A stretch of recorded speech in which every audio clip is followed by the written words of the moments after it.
آج ہم کوت الامارہ کے محاصرے سے متعلق کچھ اہم دستاویزات پر بات کر رہے ہیں۔ ذرائع بتاتے ہیں کہ برطانوی فوج سخت مشکل میں تھی، خاص طور پر ہتھیاروں کی کمی کا مسئلہ بہت سنگین تھا۔ جی ہاں، بالکل۔ اور یہ ذرائع دکھاتے ہیں کہ وہ اس کمی کو پورا کرنے کے لیے کس حد تک جانے کو تیار تھے۔ صرف ناکارہ دھات سے رائفلیں بنانے کی کوشش ہی نہیں کی، اچھا، بلکہ باقاعدہ ایک فیکٹری لگانے کا سوچ رہے تھے۔ یہ ان کی مجبوری بھی دکھاتا ہے اور آپ کہہ سکتے ہیں ہمت بھی۔ لیکن فیکٹری کے لیے لکڑی کہاں سے آئی؟ ذرائع تو کہتے ہیں کہ مقامی آبادی کے گھروں کو بھی نہیں چھوڑا گیا۔ یہ تو کافی سخت قدم لگتا ہے۔ جی بالکل، جنرل کا حکم تھا کہ خالی مکان تو ٹھیک، آباد گھروں کے بھی دروازے کھڑکیاں جو ملیں اکھاڑ لاؤ۔ فیکٹری چلانی تھی۔ مقامی لوگوں پر تو قیامت ہی گزری ہوگی جو پہلے ہی خوراک کی کمی جھیل رہے تھے۔ یقیناً، لیکن دوسری طرف عثمانی فوج بھی آپ سمجھے غافل نہیں تھی۔ ذرائع بتاتے ہیں کہ علی، جو شاید سکپلو کے نام سے بھی جانا جاتا تھا، اچھا، وہی سکپلو؟ جی، وہ اور اس کے کچھ ساتھی مزدوروں کا بھیس بدل کر اس فیکٹری میں گھسنے میں کامیاب ہو گئے۔ یہ ان کا ایک طرح سے جواب تھا۔ تو ایک طرف یہ وسائل کی جنگ چل رہی تھی اور دوسری طرف کمانڈ کی سطح پر بھی کچھ کھچاؤ تھا۔ میں نے پڑھا کہ ایک بڑے جرمن اتحادی افسر فیلڈ مارشل وان گر گولڈز بغداد سے محاذ پر پہنچے۔ جی، وان ڈیر گولڈز، اور ان کے آتے ہی سمجھے ماحول تھوڑا تناؤ والا ہو گیا۔ پہلے تو ان کے اپنے سپاہیوں کی مقامی فوجیوں سے خیمے کی جگہ پر کچھ تلخ کلامی ہوئی۔ اور پھر خود فیلڈ مارشل اور عثمانی کمانڈر کرنل خلیل، ان کے درمیان حکمت عملی پر شدید اختلاف رائے سامنے آیا۔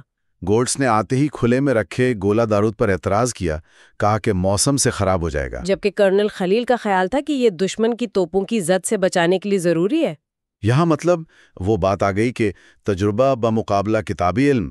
خلیل نے طنز بھی کیا تھا نا کہ جنگیں صرف نقشوں سے نہیں لڑی جاتی۔ بالکل، ایک طرف جرمن فیلڈ مارشل کا تجربہ اور اصول، دوسری طرف مقامی کمانڈر جو زمینی حقائق کو بہتر سمجھتا تھا۔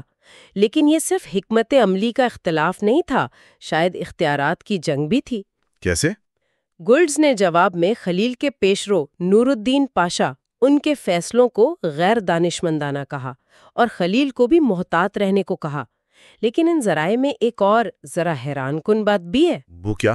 کہ فیلڈ مارشل گولڈز خود شدید بیمار تھے، شاید زندگی کے آخری دن گزار رہے تھے۔ کیا یہ بات تو چھپی ہوئی ہوگی؟ جی بالکل، اور ان کے سخت رویے کے پیچھے شاید یہ خواہش تھی کہ وہ جنگ میں کوئی بڑی فتح حاصل کر کے تاریخ میں اپنا نام امر کر جائیں، چاہے اس کی قیمت کچھ بھی ہو۔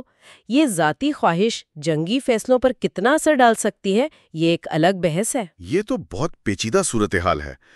فوجی قیادت میں یہ اندرونی کشمکش، اور اس کے ساتھ ساتھ وہ جاسوسی والا معاملہ بھی تھا نا فاطمہ کا۔ جی، فاطمہ، ذرائع بتاتے ہیں کہ گورنر عبداللہ نے اسے خبردار کیا کہ تمہارا والد شریف نزار وہ غداروں سے ملا ہوا ہے۔ او خدایا، تو وہ تو بیچاری پھنس گئی ہوگی۔ بالکل، ایک طرف والد کو بچانا تھا، دوسری طرف وہ بظاہر علی یعنی سکوپلو اس سے محبت کرتی تھی، تو وہ مدد مانگنے علی کے پاس گئی۔ لیکن یہ تو شاید برطانوی چال تھی، وہ قیدی تھا نا کیپٹن ہیملٹن۔ لگتا تو یہی ہے۔ ذرائع کے مطابق ہیملٹن نے فاطمہ کا پیچھا کروایا اور اس طرح اسے علی یعنی سکوپلو اور اس کے ساتھیوں کا خفیہ ٹھکانہ معلوم ہو گیا۔ اچھا۔ اس نے فوراً برطانوی جنرل کو خبر دی، یہ بھی بتایا کہ شریف نزار بھی اس سازش میں شامل ہے اور فاطمہ اور سکوپلو کا آپس میں تعلق ہے۔ تو جنرل نے پھر کیا کیا؟ فوراً چھاپا مارا؟ منصوبہ تو بنایا چھاپے کا، لیکن دلچسپ بات یہ ہے کہ جنرل نے ہیملٹن کو اس آپریشن سے الگ رکھنے کا فیصلہ کیا۔ وجہ واضح نہیں لکھی، ہو سکتا ہے کامیابی کا سہرا خود لینا چاہتا ہو یا شاید ہیملٹن پر مکمل بھروسہ نہ ہو، کون جانے۔ اور وہ جو برطانوی فضائی مدد آنی تھی بصرہ سے، اس کا کیا بنا؟ وہ کوشش بھی زیادہ کامیاب نہیں ہوئی۔ عثمانی فائرنگ اتنی شدید تھی کہ جہاز زیادہ نیچے آ ہی نہیں سکے۔ نتیجہ یہ کہ زیادہ تر سامان، خوراک، اسلحہ وہ سب عثمانی مورچوں پر گر گیا۔ یعنی ایک اور ناکامی۔ جی، برطانوی فوج کے لیے ایک اور بڑا دھچکا تھا۔ تو اگر ہم ان تمام ذرائع کو ملا کر دیکھیں، کوت الامارہ میں برطانوی فوج بری طرح گھری ہوئی ہے، وسائل ختم ہو رہے ہیں، لیکن وہ ہمت نہیں ہار رہے ہیں، اپنی فیکٹری بنانے پر تلے ہیں۔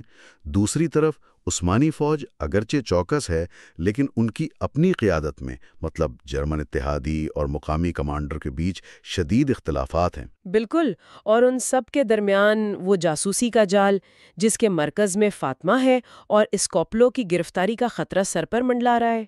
جنگ صرف میدان میں نہیں لڑی جا رہی، ذاتی سطح پر بھی بہت کچھ چل رہا ہے۔ واقعی یہ ذرائع جنگ کی ایک بہت ہی آپ کہیں طے در طے تصویر پیش کرتے ہیں۔ یہ سوچنے پر مجبور کرتا ہے کہ جنگ کے دوران جو اتحاد بنتے ہیں، جیسے یہ عثمانی جرمن اتحاد تھا، وہ اصل میں کتنے مضبوط ہوتے ہیں۔ اور آخر میں ایک سوال جو ذہن میں آتا ہے وہ یہ کہ کیا ذاتی عزائم جیسے فیلڈ مارشل گولڈز کی خواہش کہ بیماری کے باوجود میدان جنگ میں شان سے مرا جائے، کیا یہ ہمیشہ قومی مفاد سے ہم آہنگ ہوتے ہیں؟ یہ بات ان ذرائع کی روشنی میں اور بھی اہم ہو جاتی ہے۔